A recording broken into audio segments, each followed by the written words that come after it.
नमस्कार मंडळी, आज तुमच्यासमोर एक नवीन चेहरा आणि एक नवीन आवाज. ज्याचा हा चॅनल आहे त्याची मी बहीण आहे. तो सध्या ठाण्याला गेला आहे कामासाठी, पण तुमच्यापर्यंत काही कमी नको पडायला म्हणून आज मी व्हिडिओ करते. आज आमच्या शेतामध्ये टोमॅटो लावले होते.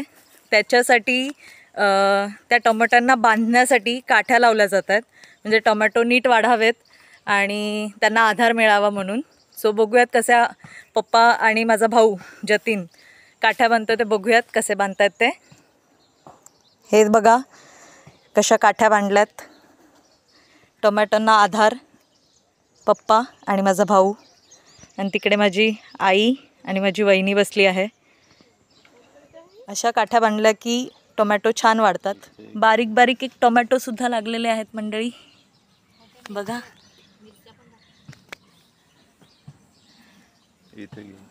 आणि ह्या मिरच्या सध्या तरी छोटासा प्रयत्न आहे घरापुरतं, जे काही असेल ते. आमची पहिलीच वेळ आहे सगळं लावण्याची. हे थोडे कांदे लावून पाहिलेत. आम्हाला तशी काही आयडिया नाही आहे की कसं वाढतंय शेतात, काय होतंय. ही वांगी आहेत. आणि हे बघा एक बुजगावनं टाईप केलं आहे. हे का करतात तो पप्पा? नजर लागू नये. नजर लागू नये म्हणजे आपली जी झाडं आपण बाळाप्रमाणे वाढवतो त्यांना नजर लागू नये म्हणून हे बुजगावणं बांधलं जातं. येणारे जाणारे पहिले ह्याला बघतील, झाडांना बघण्याऐवजी, असं त्याचा हेतू आहे.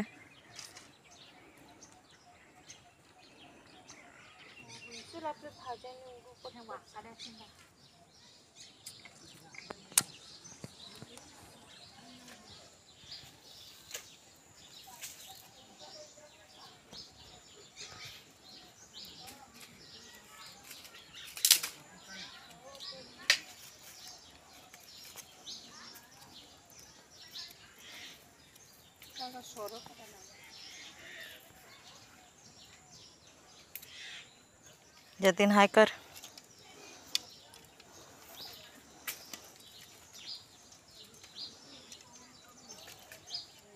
नमस्कार मंडळी, इकडे हा सूर्यास्त होतोय आणि इकडे हा माझा भाऊ जी नको असलेली झाडं आहेत ती कापून गोळा करतोय. आणि मगाशी तुम्हाला जसं दाखवलेलं टोमॅटोला आम्ही आधार देत होतो ते आता पूर्ण झालं आहे.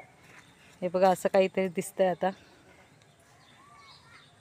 सगळ्या टोमॅटो उभ्या राहिलेल्या आहेत व्यवस्थितपणे. आता त्यांना आधार मिळाला आहे काठीचा, त्यांची वाढ उत्तम होईल अशी अपेक्षा. हे बघा.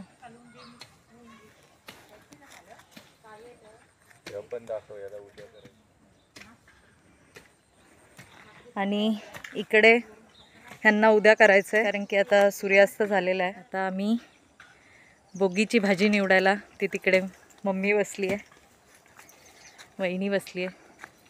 बोगीच्या भाजी निवडून 5 प्रकारच्या भाज्या मिक्स करून भाजी करायची असते.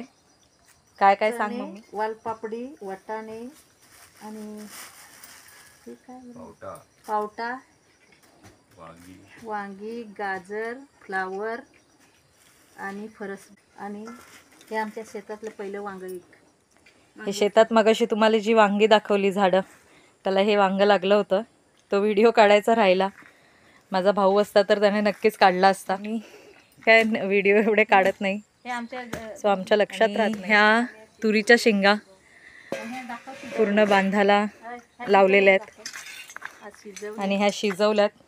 मीठ टाकून शिजवल्या जातात, उकडवल्या जातात गरम पाण्यात, म्हणजे त्या खायला छान लागतात. हे पपईचं झाड, त्याला एक छोटूसं आलं आहे, काही काळाने ते पिकेल. तिकडे कोथिंबीर आहे, मुळा आहे. आमच्याकडे एक देव असतो, तो केल्याशिवाय आम्ही शेतातलं जे काही लावलं आहे ते खाऊ शकत नाही. कोहळ्याचा देव असतो, त्याशिवाय आम्ही शेतातलं काही खात नाही. लवंगी मिरचीचं पण झाड आहे इकडे, तुम्हाला दिसत असतील ह्या छोट्या छोट्या लाल लाल. एक आमचा छोटासा प्रयत्न आहे की ज्या भाज्या आपल्याला जवळजवळ लावून खाता येतील त्या लावायच्या आणि खायच्या. हा शाब्दा आहे, डाळीमध्ये टाकून छान डाळ लागते, उडदाच्या डाळीमध्ये. इकडे कोथिंबीर आहे, तिकडे मुळा आहे आणि इकडे चिमण्या बघा कशा नुसतं चरतात. चिमण्यांचं दाणं खाणं चालू आहे. शहराकडे एवढ्या चिमण्या दिसत नाही, गावाकडे छान सगळे पक्षी पाखरं येतात शेतामध्ये. दिसतात का तुम्हाला? मी जवळ गेले तर ते उडून जातील. हे बघा भुरकण उडून गेल्या. त्यांचं घरटं आहे इकडे. छान मस्त सूर्यास्त होतोय बघा. गावाकडे मज्जाच वेगळी असते, सगळं निसर्गाच्या सानिध्यात राहून सगळं एन्जॉय करणं. चला आपण बॅक टू बोगी भाजी जाऊयात. आता ह्या सगळ्या भाज्या निवडून धुवून आणि मग त्याची भाजी बनवणार. तर आपण परत भेटूया मिक्स भाजी बनवताना आणि बाजरीची भाकरी बनवताना. Bye bye. बाय कर मम्मी. बाय.